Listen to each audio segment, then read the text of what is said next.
While others celebrate the wins, Yes. we celebrate the mud. each episode has a special guest. Tony-nominated actress, Broadway's Lily Cooper. Tashir Zameda. David A. Gregory. Getting messy with muddy topics. We are going to be talking about grief journey. With hilarious moments Now get over here. And deep conversations. I'm ashamed to even admit this, but this is what happened. This is Into the Mud. Hey, everybody, and welcome back to Into the Mud podcast. While others celebrate the wins, We celebrate the mud. We're coming to you. You don't. Drew is so mad at me right now because I can't get through this part without laughing, and he's so angry, and I can feel it. I'm not He goes, angry. right before we start, I'm just disappointed. He goes, maybe no giggling this time, but like in the disappointed way. We're coming to you from the Barrel Lounge in the Mall in West Village. I'm not happy. You're Alex I'm Cumin. Alex Cumin. I'm Drew King. And today is a really, really, really exciting day because one of my best friends from childhood is here on the podcast with us, the incredible Mike Lemire. Hey, everybody. Yay! I'm excited to be here. I'm a true muddy buddy. Yes. I am Muddy buddy. Yes. That's what you said you were going to coin a term. Of course, I had to right at the start. I'm a muddy buddy. You're a muddy buddy. We're all muddy buddies. Muddy buddy. Mhm.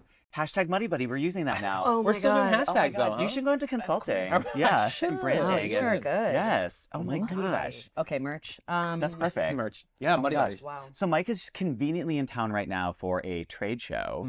And you are one of the few non-entertainer people we have had on the podcast, even though at heart you are an entertainer. So get ready for a And fun so episode, get ready. everybody. Pull out your pitch pipe. Oh, I didn't bring You it. probably, I was like, oh my God, I would die. So Mike and I know each other from high school. So you were 2 years above me. I was a freshman when Mike was a junior. So you were in my brother's class. In Massachusetts, we went to Wachusett Regional High School, and we knew each other from theater and music. So I joined the choir when I was a freshman. I knew Drew when he was dating women. Yes, Mhm. yes. Technically What? girls. I You were- remember yeah. Mike. I remember Age appropriate. It was all Dating age appropriate. women. Yeah. Although he is a hunk, so Freshman Drew walking through the. Oh yeah, I had a girlfriend freshman year. I was dating Kelly Sullivan, and then from Kelly Sullivan Kelly? was Kristen O'Malley. No, Kristen Kelly O'Malley. keep it Sullivan straight. and Kristen O'Malley was O'Malley middle school. could Too not many. have Kristen been O'Malley was middle school. More Yes. Massachusetts. Yeah, I it's a know. wicked Oh Massachusetts my thing. God! Yeah. And then, of course, one of our dearest friends, Sophia. Sophia with the dress. Sophia, yes, and she's Yes. the one that I came out to, and that I broke up with her and came out to her simultaneously at the same time, and she was amazing, just God's gift to the Gorge. to all To the gay gays. community. To the gay Yeah. community. Yep. She was incredible. And she'll probably listen. Hi, Sophs. Yes. What up? Come on the pod. Yeah. So, but oh my God, I remember there was one time we were at the Pub 99, and As you do, as theater somehow kids. it- Yeah. I don't It's know either how it came friendly up, but or I guess Pub like 99. Oh, is that? you, I don't know. for some reason you told it was like I was mad at you because you told Sophia that Sophia was like, why aren't you and I hooking up? And you were like, Drew's gay, and I was But so. I didn't out you properly. I No. didn't know. No, I was just no. like, No, you didn't Drew really might be know. gay. It was just like Drew's probably gay. yeah. Like, and I was like, no, I'm not. Even though I was fully looking at 100%gayporn.com. Yes.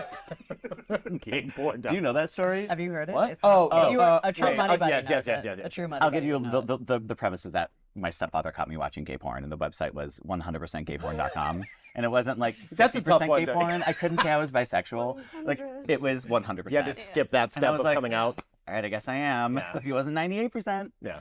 Oh my 100. gosh. That's so. Which That's is funny crazy because your love of tap dancing in high school really didn't give it away, right? We were all like, Exactly, no. just a straight dude who loves No, tap it's just dancing. a straight dude who theater. loved musicals. Yeah. Exactly. But so were you. You were I a know, straight I dude who know. loved musicals. I did love musicals. Yes. This is like the yin and the yang of Yeah. the theater world here. Yes, exactly. It's true. Bobby was a straight guy who, I don't know, does he actually love musicals? He doesn't. So Bobby is my brother. Yes. Okay. Bobby was in my class. Okay. He's on the SWAT team for the Boston Police, but we Yeah. grew up doing theater. So Whoa. like, Yeah. hi Bobby. Hi, Bobby. Hey, Lindsay. Well, there's going to be lots of shout outs now. Oh, and a shout out. Yeah, I mean, a shout out to Ed Hyder's Mediterranean Marketplace, Yes. who also, Oh, there's a yeah. weird connection here. My mother-in-law loves it. Mother-in-law? Yeah. Yes. Shout out to Yes. Cindy. Oh my God, amazing. Incredible. So, okay, so we know each other from theater and music, which is how we first met. And kind of, I feel like there was one point where like my brother pulled you aside and was like, "Look out for my younger brother Drew." Oh yeah, in choir. Yeah. It was like, Your brother's like a hockey player, and we were in Yeah, like he was math like together. jock. And he was like, "Hey, my brother's coming in. Make sure he's taken care of." And I was like, "Okay." So I thought it was gonna be like him. Yeah. And then little Drew came in. yeah, and then I was like, What? Hi, I'm Drew. yeah. Anyway, so many stories. But anyway, so Mike and I know each other from theater and music, and then now, when it comes to paths in life, we have diverged in opposite directions. However, in a weird way, we kind of feel like we're on similar planes. Yeah. When it comes to like disillusionment of career and trying to understand what we're doing with our lives and where we're going next. So I obviously did the whole gay musical theater thing. Sure. So did that, entertainment, blah, blah, blah. And then now I'm like, I don't know if I want to do this anymore. I did this thing. I got to the top. It was amazing. I don't want to do it anymore. You are feeling kind of similarly, but on a different path of corporate America. Yeah. So you came from the tech world. Actually, technically, you went to Berklee College of Music. I did. So I wow. studied music. I studied vocal performance and music business, and I got there. I thought it was hot shit, right? Like I was Of course. pretty good in high school. yeah. Then I got to Berkeley, and I was singing with people who just got off tour, singing backup for Sting, and I was like, oh, we're not the same. Yeah, I better focus on those business classes. Yeah. So I quickly focused on business because I thought, if I'm not going to be creating music, let me help amplify the voices who I love. So went to work for Blue Note Records. It was a really interesting time to join the music industry. It's when Napster was ruining the industry. Yeah. Wow. So I was not long for the industry. And Napster, for our younger Gen Z listeners, that's crazy that we have to explain. But Wasn't a- Napster was like yeah. it was like ripping music offline. Yeah, it was like Spotify. It was like illegal Spotify. Illegal Spotify. God, Yeah. I love Napster. But I Sometimes You could use it for Yeah. adult content sometimes. what kind of adult content? 100% like gateporn.com. knitting classes. Yeah. So I was there, and then I knew some basic HTML, so they put me into I was the digital marketer. And I was like, cool. So then I started getting into ad agencies, and that's how I found my way into sort of the corporate world. And after I was at ad agencies, I wanted to come back to Boston. So I started working with Yahoo in Boston, and this is still kind of even on the tail end of Yahoo.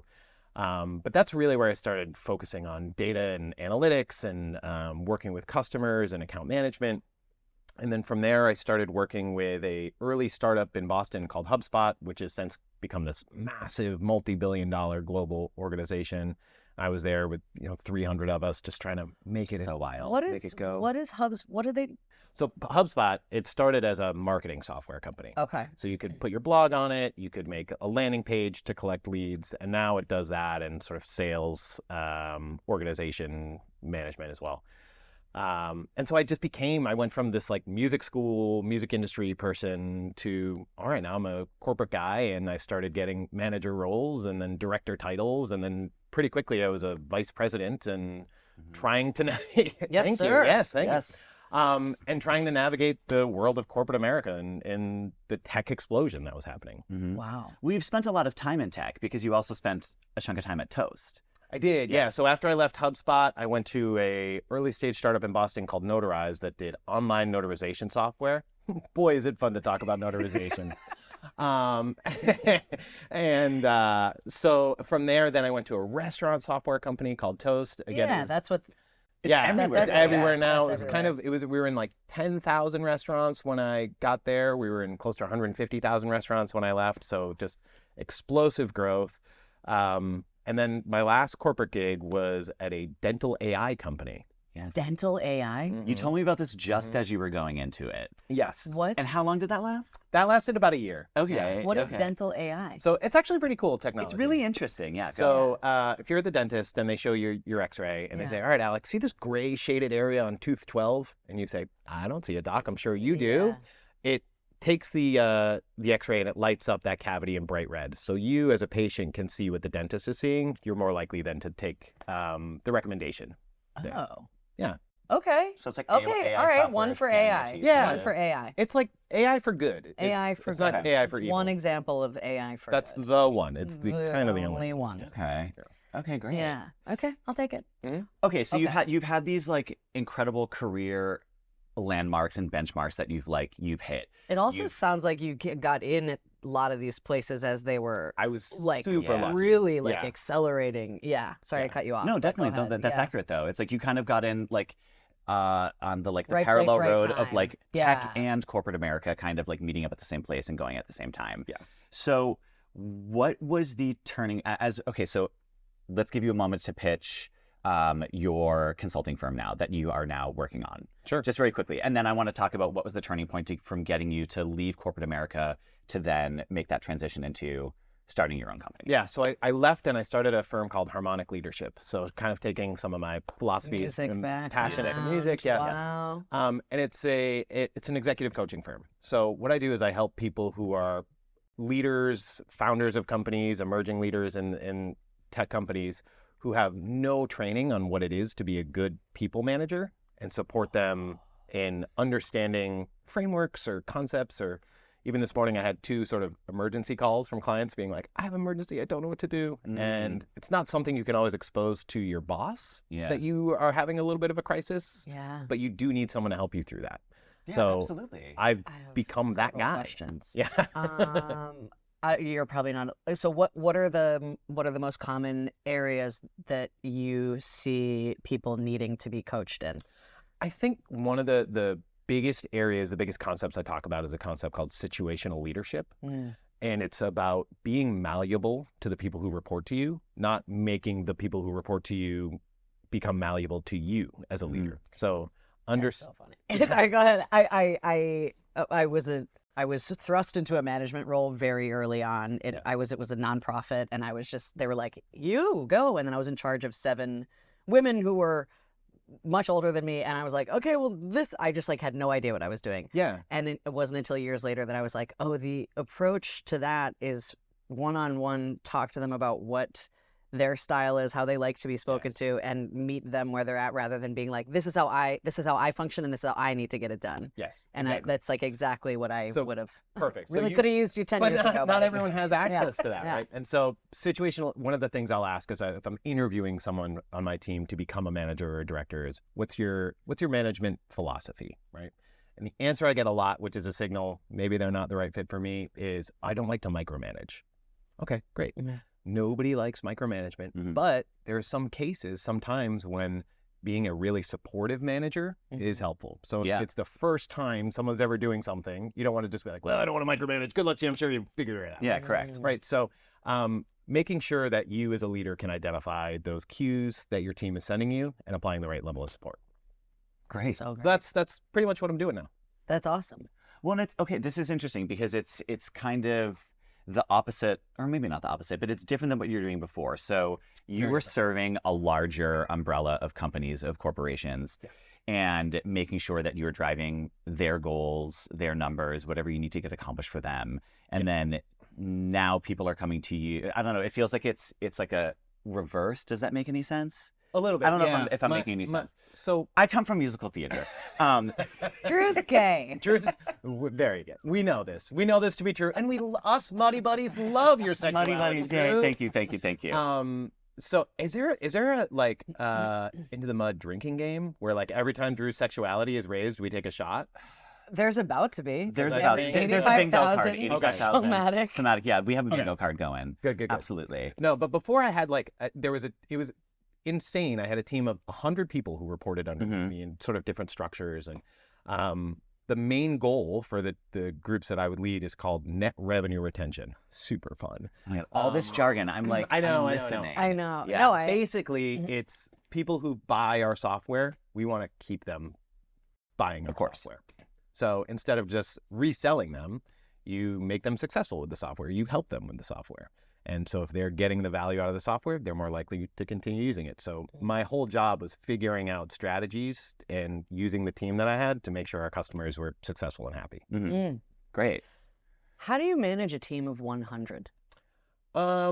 With great lieutenants immediately under you. What? Yeah. How? Like, So what's I'd the have- So like structure? a family tree kind of. Yeah, thing. so the just family like- tree. So I was vice president, and then I had multiple directors, and we would segment the customers by region. Yeah. And so I'd have a director for the 4 primary regions in the U.S. They would then have anywhere from 3 to 4 managers underneath them, and then the individual contributors who are working directly with our customers. Wow. So it's so funny. I have so many I have interview questions for you. Yeah. But I'm like, I just want to know more because it's we never, because we're only just talking to We're talking to theater people all the time Like a and theater- comedians. Yeah. Which is more interesting for me. No, No, I no, know, no. but this is interesting This for is so us. fascinating. What's something that you wish more people would understand about the challenges of leadership at that high of a level? That everything's made up. Okay. Really? There's no, it's all made up. We're all Yeah. just making it up as you go along. Okay. And so you sort of get to these levels and you assume you're like, okay, someone up here, now that I'm here, now that I'm in the room, you guys know what's going on, right? Nobody knows what's going on. You're kind of making it up as you go along. Yeah. And there's a lot of like personal drama that unfortunately drives decisions. With like, this person doesn't get, they worked on a project 6 years ago with that VP. They don't like them. Those two teams aren't going to merge. Therefore, 500 people under them are now not going to have the opportunity to work together. Oh my gosh. Wow. I mean, Okay. So it's still like high school. It's a little bit high so school. like high school. Yep. That's And like fascinating. entertainment. It's like that's, Yeah, it's that's like not the far same. off from people who are at the top of, they have 7 Tony Awards and they're like, I'm terrible. I have imposter syndrome. Everyone around, that director's a hack. I won't do that show with that person. Or like, I won't, think not there's a similar at all, lot- but similar. I think there's a lot more in common across these various fields than people understand. Like I talked to my brother Mitch and my younger brother Zach. They're both one is in commercial real estate, one is in like software sales. Mhm. And we talk a lot about just having to be a self-starter, having to reach out, having to cold call, the rejections, the this and that. That's like, those are the foundational aspects of all three of our careers. It's like, if you don't get up and do the work and make the calls, like we're all kind of our own boss with the stuff that we do. It's really, That it's like, it's very similar. So we're able to actually have way deeper conversations about work than you would think a comedian, a commercial real estate person, and a software security salesperson could have. yeah. And that's kind of what Drew and I kind of had that realization last year when we were talking through our career challenges. Yeah. Oh, wait. Mm-hmm. Even though it's very different, even though you do it with tap shoes and I do it with spreadsheets, we're kind of having the same feelings right now, Crisis, yeah. which we didn't expect. Tap shoes and spreadsheets Yeah. is the title of this. Tap shoes and spreadsheets. Well, okay, so what was the turning point then for you to say, like, okay, I think I'm done. Like, I've climbed the ladder of corporate America. You got to some really high levels. You've been very successful. And then what was the turning point to say, like, okay, I don't want this anymore. I want to start my own firm. I want my own autonomy. Yeah. Like, I want to be my own boss. Like, what was the turning point for you? Was it burnout? Was it... It was kind of two. So one was I had a team of, it was about 80 when COVID started. And I got the call and said, you have to lay off all but 8 people in your team. And I remember you going through this. yeah, so you're looking at the spreadsheet of people's names and you have to find some way to do this. And as I'm looking at the spreadsheet, I'm like, well, they just had a baby and they just bought a house and their mom is sick. And, it's like, I know all these God, people as human yeah. beings. They're not just sort of ID numbers on a spreadsheet. But I had to go through it, and it was awful. And, when there are layoffs at a company, everyone correctly sort of rallies around the person who is laid off, right? Because that is very much the worst situation to be in, right? But it is really, really hard to look at those names and people you care about and people that you've developed relationships with and say goodbye to them. And at that level, and when they've done nothing to deserve it, Right. too. Yeah.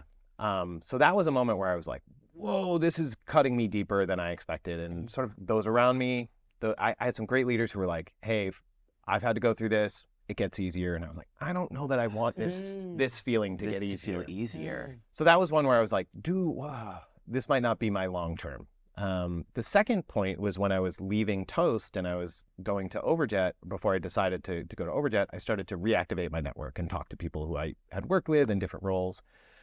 And a few of them were like, oh, it's so nice to talk to you again, Mike. Can we set up a monthly call so I can bounce some of these ideas off of you? I said, sure.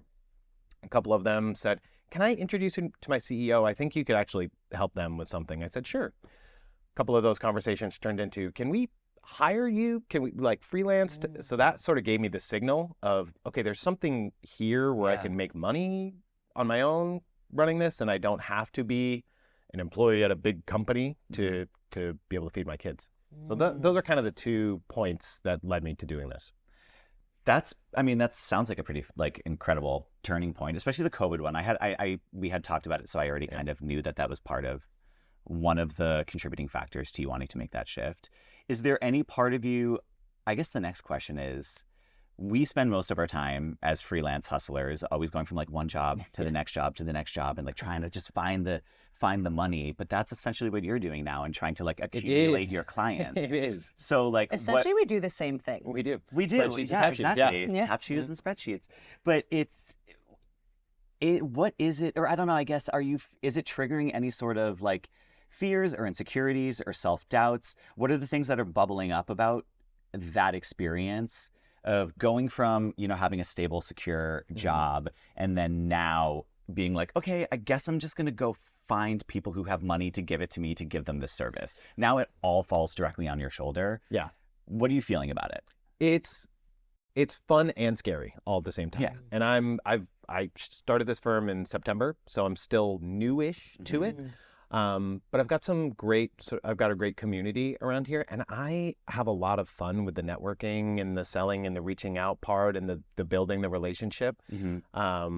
So the upfront part of it, I have a great time with. And so now I'm starting to think, okay, if this is part of a superpower for me, and I have people who I think are great coaches who I will work with under certain projects, and they hate this part, maybe I can be a bit of a rainmaker and pull in deals and hand over to them. So right now it's fun, but I say to my wife all the time, I'm like, I have no idea what this job is going to look like 3 months from now, 3 years from now. So it's just kind of rolling with it. I think it's important to keep yourself open to that. Yeah. Like I think about, I was in nonprofit work for a long time, and I was like, I'm gonna get my master's in public health. I'm gonna go work for UNICEF. I'm gonna do all this stuff.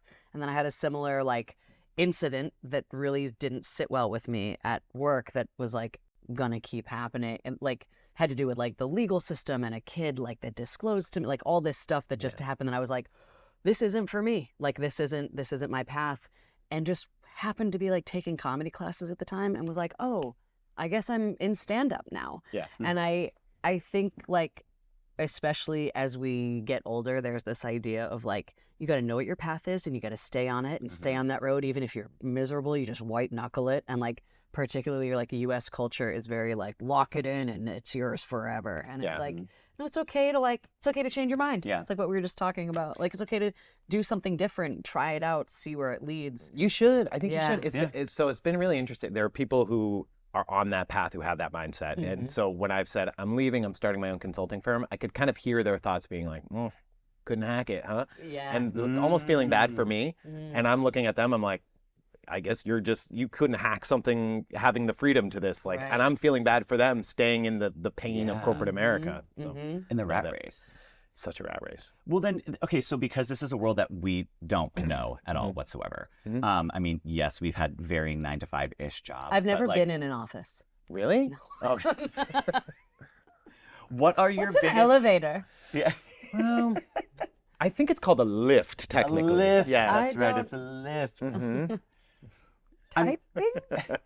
I'm curious, what are your biggest grievances with corporate America? I know it's such an umbrella term, but like when it comes to like tech startups in corporate America, what is it about that world? Because Mike, you're such an optimist, and you're also a people person. So I could assume that even in like the worst of worst corporate jobs, you would still be like everyone's best friend, and you would find a way to love it. Yeah, were you the office? So, you were just the like, you were the muddy buddy of the office? I was. You were I the was. buddy. So You're I'm buddy. curious, what are your biggest grievances about corporate America? Like, what are you feeling the muddiest about with corporate America that made you just be like, I don't want to do this anymore?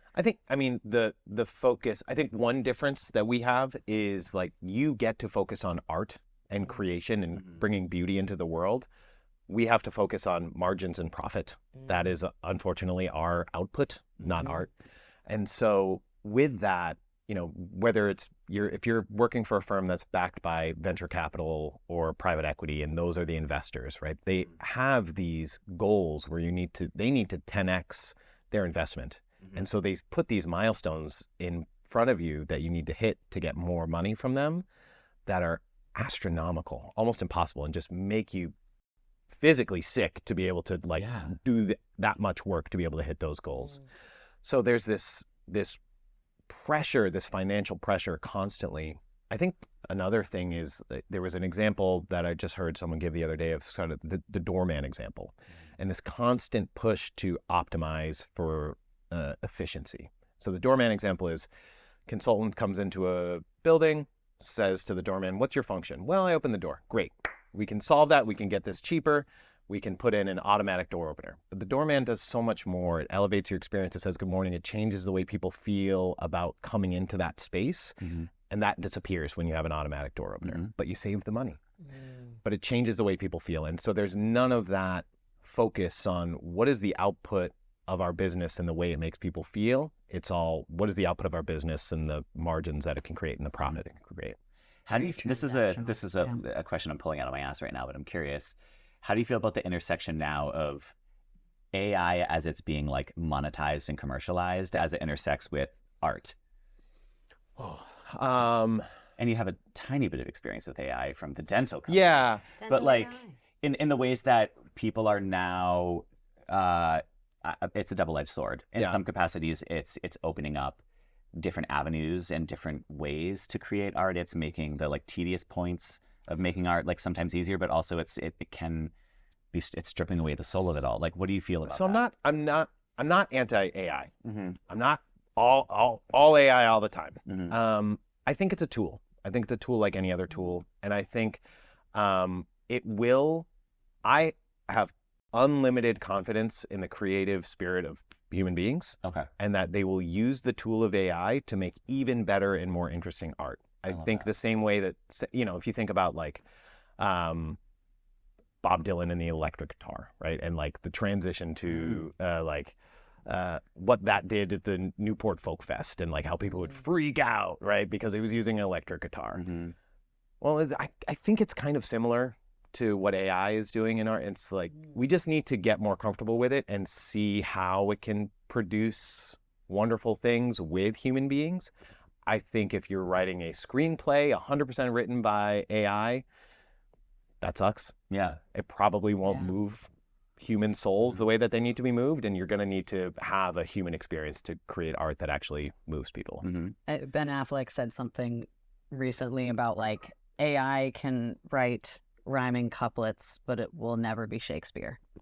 Yeah. Like it can do the work, but it's never going to be the person and the soul of it. Do you see AI kind of eliminating certain sectors of the workforce, and especially over in America? 1,000%. Yeah. Yeah, it's already happening. Okay. It's already happening. Do you think it's happening in the upper echelons of those companies as well? Like, do you feel like it's like upper management is going to get the axe, or is it always going to be like the bottom of the bottom of the rung? Like, I don't think on so. its way up? I think it can. I think it will change it. I mean, it's like the example of the refrigerator, right? Like, so there was a whole industry of guys who would deliver giant blocks of ice to the ice chests all over, and then the refrigerator came in, and all those guys lost their jobs because the refrigerators now kept things cool. Well, then there were refrigerator repairmen who came in. So I think it will be somewhat replaced by other roles. But yeah, I'm seeing it replace some professions. I'm seeing it replace, like, there were roles within dentistry where it's you don't need as many people to do this one task anymore, that you had a bunch of professional dentists doing that. And so it's going to develop efficiencies that were moved up. But this is true of software. This is true of all technologies. So AI is just the soup du jour in that space. Do you think, because I think about technology a lot in terms of moving from the typewriter to the computer, to like how it makes things more efficient, which means you can get more done in a less amount of time. And rather than us saying, cool, let's do a 4-day work week since we can get the same amount done. We just go, no, we're going to keep doing 9 to 5, but we're going to output more. Like, what is the end to that? Is there any end to that in this country? Or do you think we could do you think we are still just this like more? I think or do you think that we're about to burst? Because I do feel like this stage of capitalism is about to it does feel that way. I think with capitalism, not to be on my like high horse on capitalism, but if the capitalism is the engine, like there is no way to quench that thirst. Like it's an inquenchable thirst. So there's always going to be a drive. Great, you have more free time. Bring on more accounts. Bring on more. Like do more. Make more. Hire fewer people and like retain Bigger more of that revenue. margins. Yeah. Yeah. So I think it's just gonna keep squeezing. I think we're seeing a lot of burnout and people sort of like starting to leave and go into different areas and change the way that they're thinking about their relationship with work. But I don't know what the end game will be. Let's watch and find out together. Is there any part of you that kind of thinks that like corporate America is dying a little bit, especially with like the Great Resignation and people really fighting for more, you know, hybrid like situations of remote work and then also office work and all these offices that shut down because of COVID? Like, do you think that there is a part of it that's kind of, and then now with the introduction of AI, that corporate American culture as we used to know it is dying, or do you think it's transitioning? I think it's evolving. And unfortunately, I think for tech, it's evolving in a way that's sort of more anti-employee. So for a long time, to get the greatest talent in the world, to get the greatest engineers, the people who were so brilliant that they could, you know, create YouTube, the infrastructure to make YouTube work. You had to have the cool office and you had to give them the like cool trips and the cool headphones and the cool app. Yeah. And now you're seeing that start to degrade. You're seeing less and less of that. You don't need to take care of people in the same way. And so I'm starting to see the pendulum kind of swing in the opposite. I've seen the pendulum swing back and forth throughout my career so far. But right now it's on a backswing and there's less focus on taking care of the people. I think the hot topic in corporate America right now is return to office. So it's gone from RTO. Yeah. As they call it. RTO, classic. Okay. Oh, RTO. Yep. Yep. It's done. RTO for our. But it's gone from the like, okay, we can make this hybrid work and everyone should be in the office 3 days a week to enough is enough. Everyone back in the office 5 days a week. Yeah. And everyone's like, well, what's the data to justify that? Enough of that question. Just get back in the office here. Isn't the ulterior motive, there was an article that was published the other day that a lot of these corporations use that as an ulterior motive to technically just fire the employees, to like eliminate some of their workforce that they don't want to be paying, or if they want to downsize without having to give people, I guess, like a severance package, they can kind of just be like, great, if you're not coming to the office, then like you're out. To a degree, I think so. So not to get like too in the weeds on this. I know we're supposed to be in the mud, not in the weeds. No, let's get in the weeds. 'Cause Okay. This is, I was There's mud in having the a weeds. conversation also with my brother about just as a commercial real estate Yeah. person, Yeah. everyone leaving the office and like that now they're just office buildings in major cities completely unused and we can't turn them into housing because of the structure of Zoning, the blah, zoning, blah, all that super stuff. It's amplified. Like, what is the, Yeah, it's super amplified in real estate. So I think a big part of this is the cost of money was really inexpensive like 5 or 6 years ago. So if you wanted to go out and get some starter cash to start a business or to enhance your business, you could go get that. And so what people did is they hired a bunch of people. Then COVID happened. Then the interest rates went up. And so the cost to borrow money was much higher. And so now we've got these bloated teams. We've hired a lot of people. We've made a lot of investments and we can't maintain them anymore. We've already done 2 rounds of layoffs. That's hurting company culture. So I do think this is to a degree a tactic for some companies, but I don't think it's everyone's ploy is return to office is solely to lay people off. Okay. Do you prefer an in-office or a hybrid or a remote? So before COVID, before I experienced working from home, I would interview people and they would ask, I would love to work from home every Friday. I'd say, well, that's not the culture that I have. You're in the office every day with the team. It's really important. It was hard for me to transition to working from home. And then once I did, I can't go back to working in the office. Yeah. But that said, there are days when I just need to be in a conference room with 5 people working on a whiteboard and like hashing things out. The long strategic sessions don't work well over Zoom. No. You need to be in person. I don't know what the chemistry is that makes that better, but it's just harder to do. It's Staring at a screen just for that long, reminds me of doing Zoom comedy over the pandemic. God bless Zoomity. you for doing Zoom No, comedy. the fact that I even just said I said that I would never say those words together again. Zoom comedy. Zoom comedy. Did you do the drive-in comedies or did you do like a drive-in show? I was in Chicago at Okay. the time, but it's exactly that. There's no energy there's computer takes away all the Yeah. energy of what a live performance And this is. was just stand up. This wasn't like improv. No, right? oh, Can God, you imagine no. doing a Harold on Zoom? Keith, you're on mute. You know? Give us Yeah. a location that could fit on this keyboard. Oh my God. It's I mean, it's the same thing with entertaining though. When we went to not Zoom auditions, I did have some Zoom auditions, but all of the auditions went self-tape for like 2 years, and it was awful because you need person to person, you need interpersonal interactions like face to face, and being in a studio with someone, or being in a conference room with someone, or being in a club with someone makes a significant difference. So like, And self-tapes also allow, I remember having to go in for auditions before, and it's like, that could be 3 hours of the day that's unpaid. So it's also, so like, I think there are pluses and minuses to. pluses and minuses, but for me, doing dance calls with a self-tape was awful because you had to spend money on a studio. So you had to rent a studio. Oh, yeah. You had to like You couldn't do dedicate it at time. home.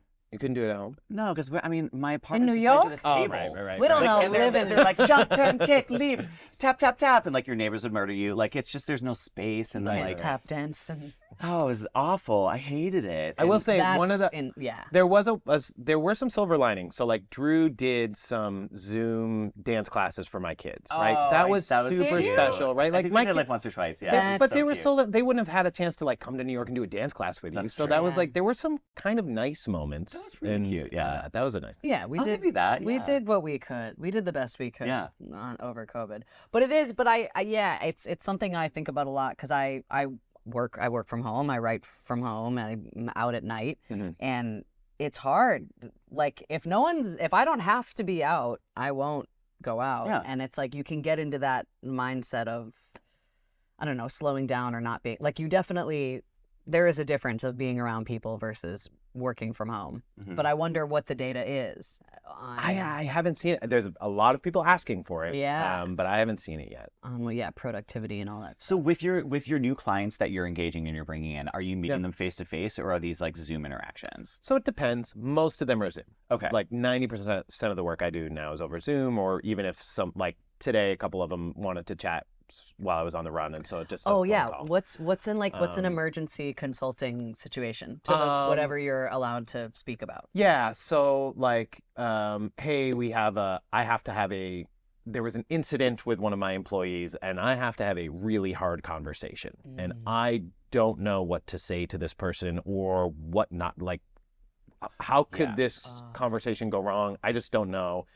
And I don't want to let my boss know that I have no idea how to have this conversation. Can we just sort of Really like soundboard that out? And there are some people who really like to role play that out. And it's like, can I just practice saying these words that are going to be really uncomfortable and difficult to say? Yeah.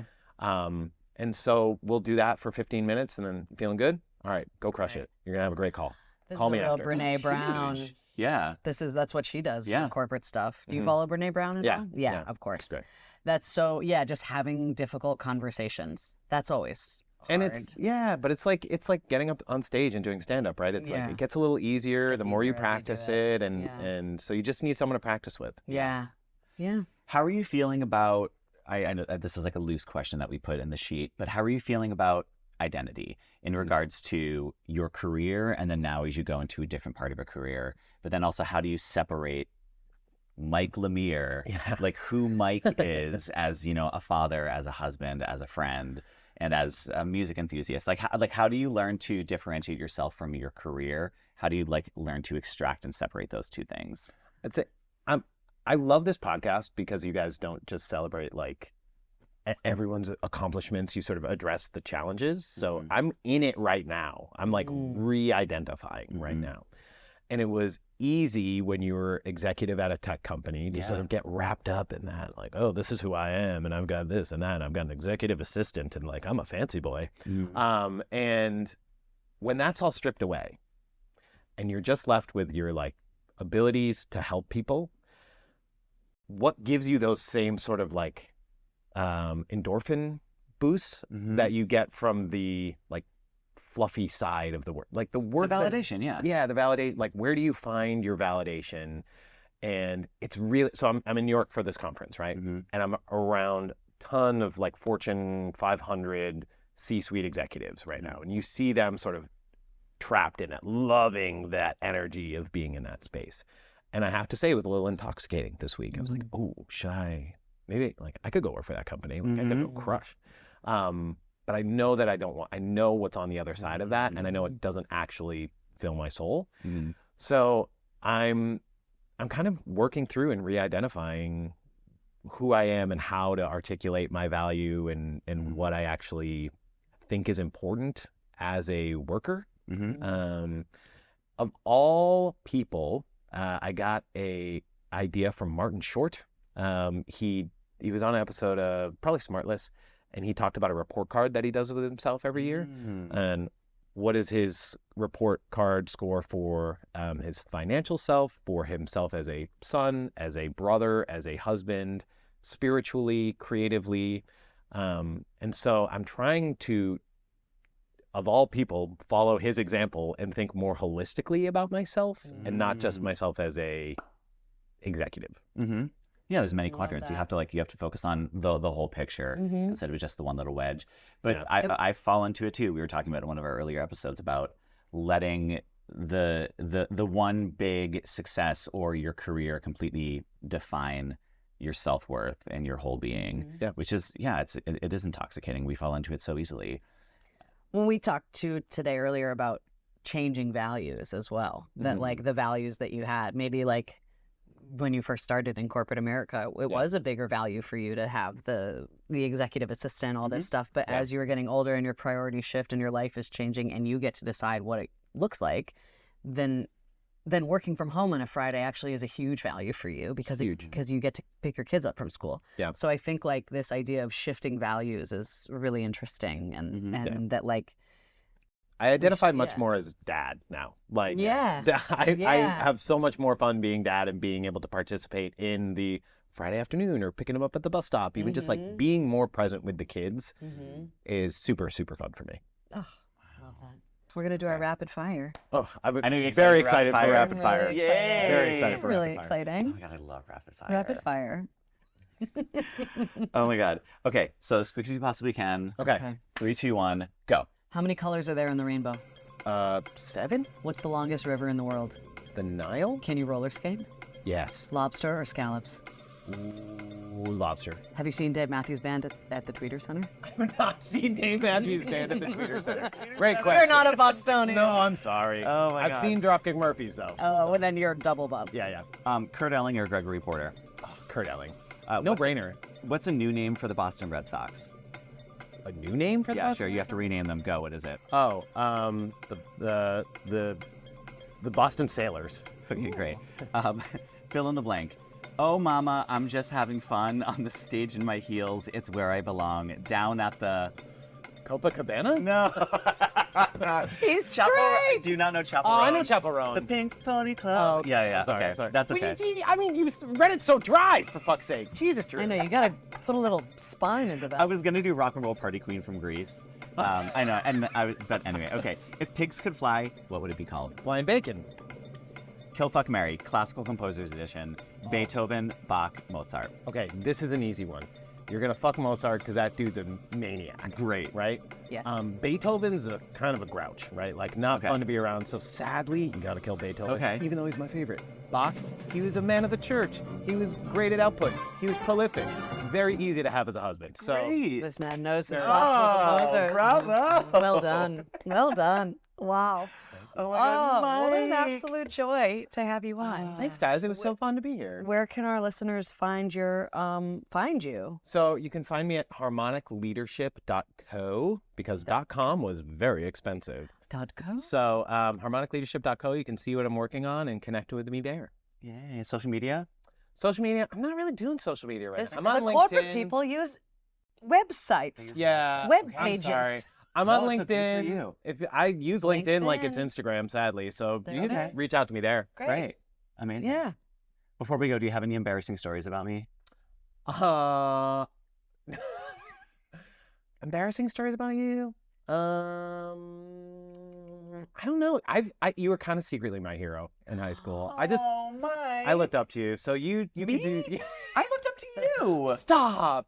Oh my God! What a Mike. moment. I was just like a skinny little closeted And I was a too. big fat man, so I just wanted. You guys wanted a Freaky Friday. We wanted a free. Dude, that would have ruled. Oh That's my the god, screenplay. that would have been fun. amazing. You could do it. Yeah. Oh my god. That's Mike, I love you. Alright. Thank you for coming on. Thank you, Muddy Buddies, for letting me hang out. Muddy Buddies. That's it. Branding. That's the branding. And big hi Thank you, to guys. Bree, Tommy, Charlie, and Emily. Bye to my family. Yeah. Hi, fam. I hope they don't watch this. This show is too adult Yeah, for my I children. mean, yeah, they're not Yes. gonna listen to this No. one. No. They definitely can't listen to the last episode. No, for sure not. All right, thank you. All right, bye everyone. Like, follow, subscribe. Bye.